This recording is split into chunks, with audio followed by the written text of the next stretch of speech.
দুইটা পাপের কারণে। কয়টা পাপ? জোরে বলেন, কয়টা পাপ? দুইটা পাপ। এই দুইটা পাপের কারণে অধিকাংশ কবরে আযাব হবে।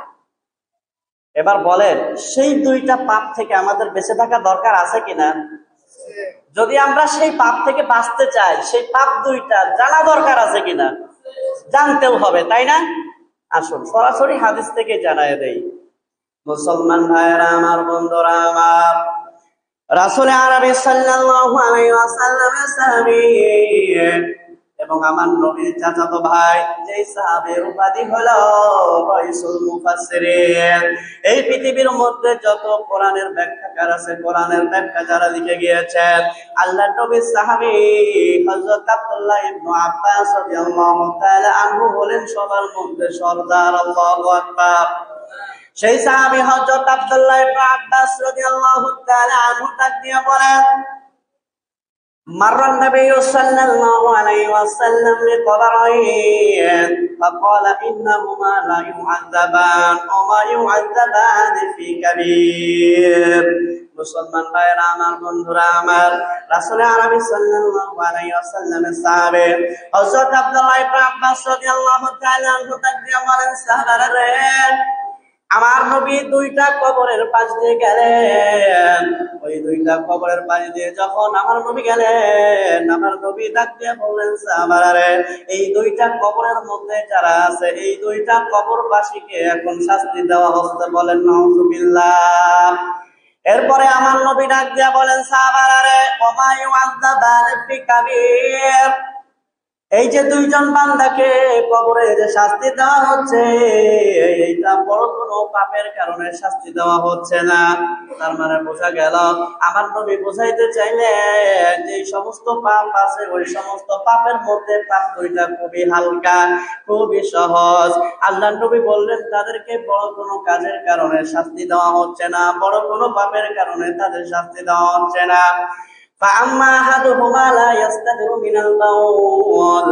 আল্লাহর নবী ডাক দিয়া বলেন, এই ব্যক্তির দুই কবরের এক কবরবাসীকে শাস্তি দেওয়া হচ্ছে, তার কারণ হলো সে পেশাব থেকে ঠিক মতো পবিত্র হইতো না, সে ঠিক মতো পেশাব থেকে পবিত্র অর্জন করতে পারতো না।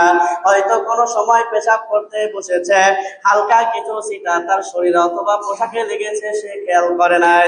শুধুমাত্র এই কারণে আল্লাহর বান্দার কবরের মধ্যে আযাব হচ্ছে। বলেন নাউযুবিল্লাহ।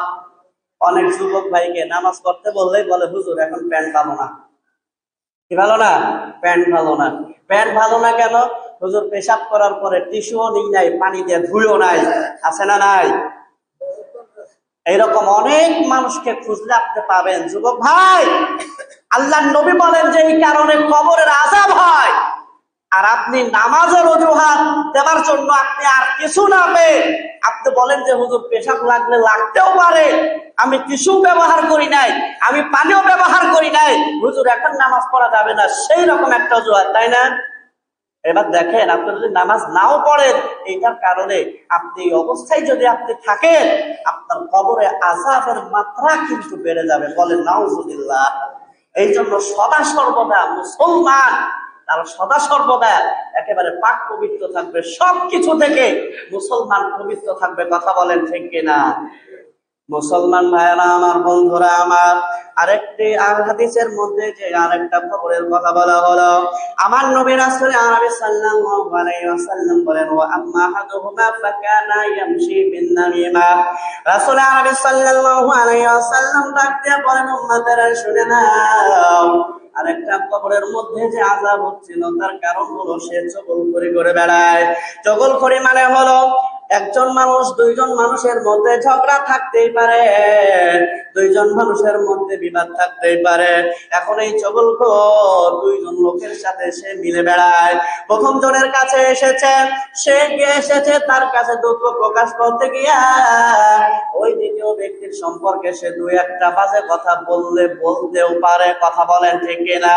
যেহেতু তার সাথে বিবাদ, তার সাথে যেহেতু ঝগড়া, সেইটা নিয়ে ওই দ্বিতীয় ব্যক্তির কাছে লাগায়া দেয়। দ্বিতীয় ব্যক্তির কাছে যখন আবার লাগায়া দেয়, দ্বিতীয় ব্যক্তি মনের মধ্যে কষ্ট পায়, সে আবার প্রথম ব্যক্তির সম্পর্কে কিছু কথা বলতে পারে, কথা বলেন ঠিক কিনা? এই আবার এসে আবার এই প্রথম ব্যক্তির কাছে লাগাইয়া দেয়। দুইজনের মধ্যে লাগাই দেওয়ার পর দুইজনের মধ্যে কিন্তু ঝগড়ার মাত্রা আরো বাড়ে, কথা বলেন ঠিক কিনা?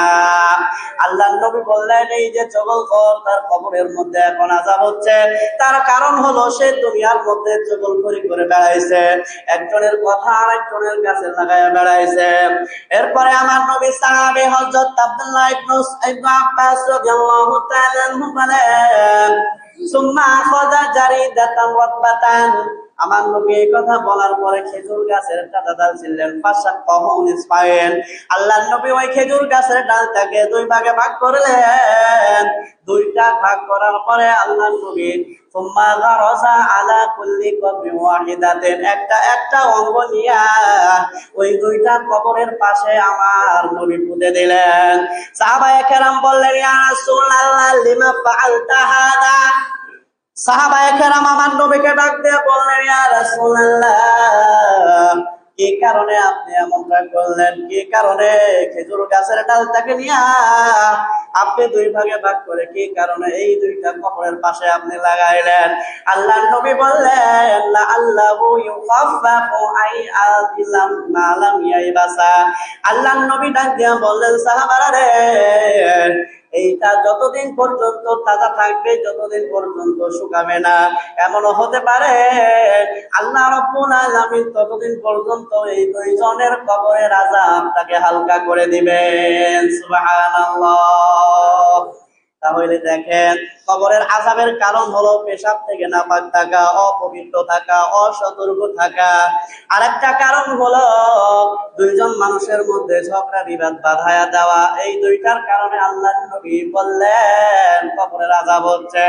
এইবার মুসলমান, আমার আপনার কথা হলো, এই দুইটা পাপ থেকে বেঁচে থাকা দরকার আছে না নাই? তাহলে এই অজুহাত কোন যুবক ভাই আপনি আর দিতে চেষ্টা করেন না।